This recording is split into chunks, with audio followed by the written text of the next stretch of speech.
Here in the microcosm of the tall grass, life begins with a fragile heartbeat. Bathed in the morning light of the sunflora field, this tranquility seems absolute. But appearances in the wild are often deceptive. A scavenger, driven by an empty belly, catches a drift of something promising.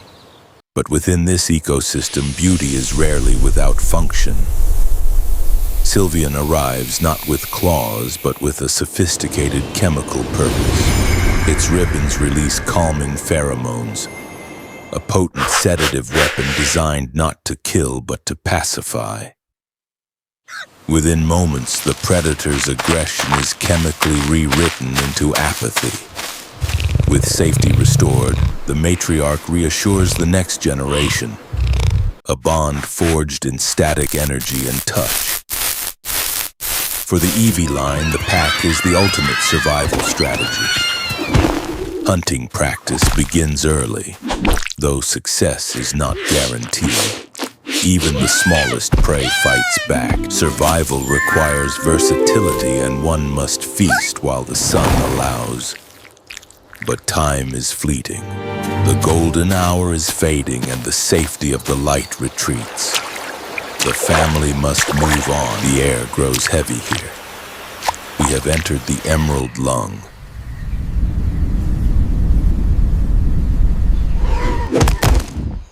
Panic is contagious. The pack senses danger before they see it. But true predators see what eyes cannot. Through 1,000 hexagonal lenses, a single purpose is refined. Scyther. For this assassin, speed is the currency of death, and the ensuing chaos is merely the hunter's greatest ally. Leafeon emerges, an organism of photosynthetic tissue, half mammal, half flora. Utilizing active camouflage, it shifts its pigmentation to match the moss, causing the predator's targeting system to fail.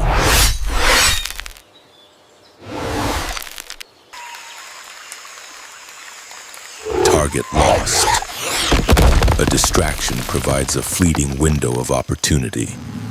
Territorial instinct overrides hunger, allowing the pair to move. Now, they retreat into the roots of the world, safe for the moment.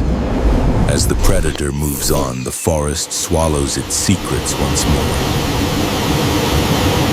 Nature's arteries are not always gentle paths.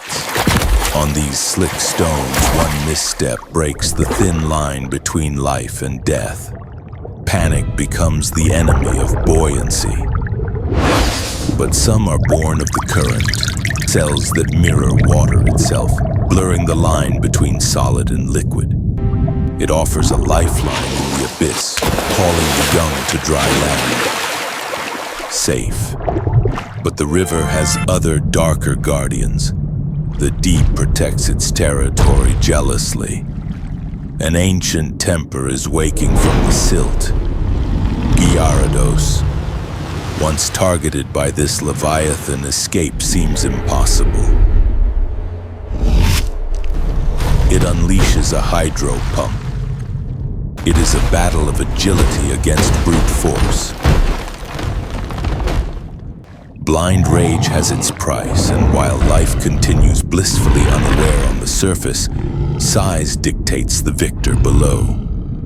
The Leviathan loses interest, and the traveler resurfaces. Changed, but whole, a debt of life silently acknowledged. As the sun retreats behind the peaks, the guard changes. The day watcher, Espeon, senses the unseen, perceiving the approaching weather not as a sight, but as a physical weight in the air. The warning is given. Shelter. Now, they must venture into the domain of the sightless, a place where sound paints the map. And here, darkness welcomes its own prince. Umbreon steps forward, utilizing chemical luminescence. But they are not alone. The ambush falls from above. Espeon attempts to hold the line, mind over matter, but raw numbers can overwhelm even the strongest mind. The shadow strikes back. Umbreon flashes its rings, unleashing a weapon made of pure light. For those who dwell in the dark, such radiance is absolute agony. Yet, it is a trap within a trap. The Weaver awaits on the ceiling. Survival now demands perfect synchronicity.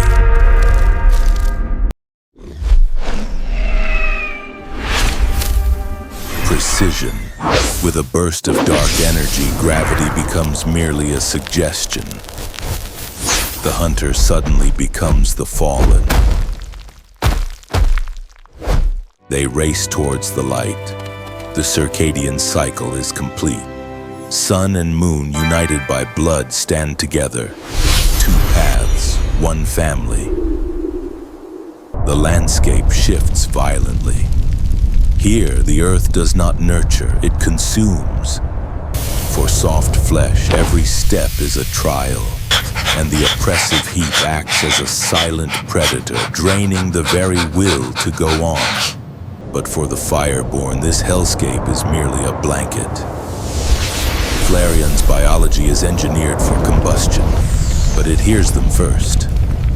Metallic echoes, the Durant, living iron forged in the deep. To them, intruders are simply scrap metal to be processed. A tide of steel rises. The Guardian steps forth, igniting the internal furnace. Temperatures spike to 900 degrees Celsius. This is not fire. It is pure radiated heat, and metal is a cruel conductor. Cooked within their own armor, the swarm breaks.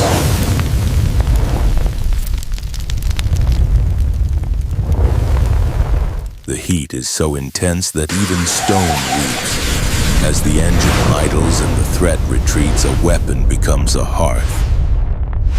But above, the air grows thin and dangerously charged.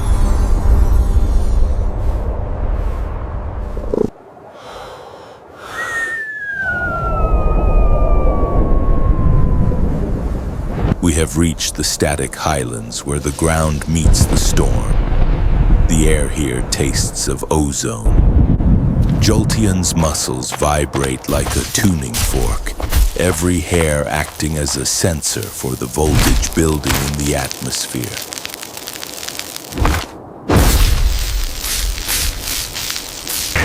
Death drops from the gray.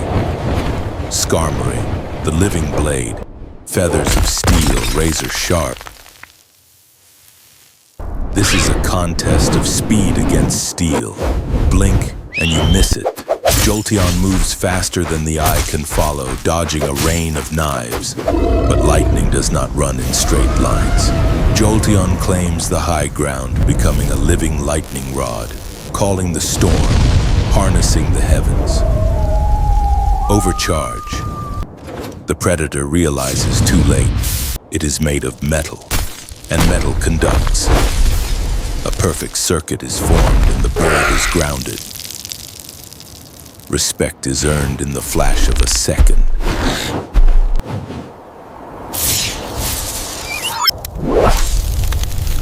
But as the adrenaline fades, so does the heat. Winter is coming.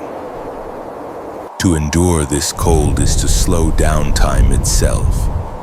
Energy fades where entropy rules. For the exhausted traveler, the sleep of the frozen is gentle and fatal.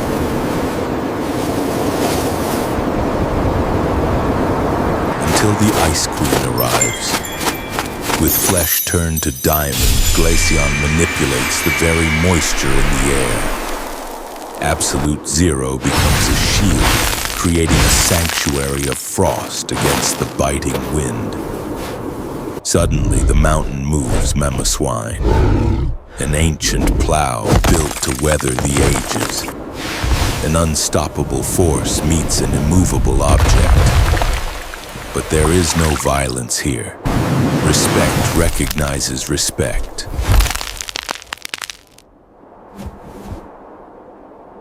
The storm breaks, the summit is near, but the final gatekeeper is awake. We reach the apex, Corvic Night, the night of the sky. There is no negotiation here. With a single dive, the bond is broken. The family strikes back, a symphony of elements. But fire is choked by the wind. Lightning finds the path of least resistance, and water shatters against the cold steel. Only the weak remains. Target acquired. It seems to be the end of the line. Or a new beginning. Pushed to the brink, the unstable genome adapts. Evolution. To protect the pack, the mind must expand.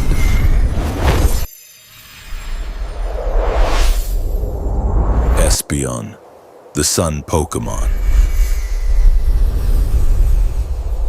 Mind over metal. Gravity is denied. Now the heat joins the fray. Superheated steel becomes vulnerable, and with the final spark, the sky is reclaimed. Silence returns to the peak. The circle is unbroken. First the masters of the elements, then those who bend nature to their will, and finally the balance of light and shadow. They are the weaver of life. The journey never truly ends. It begins again. For in a world of monster, adaptation is king.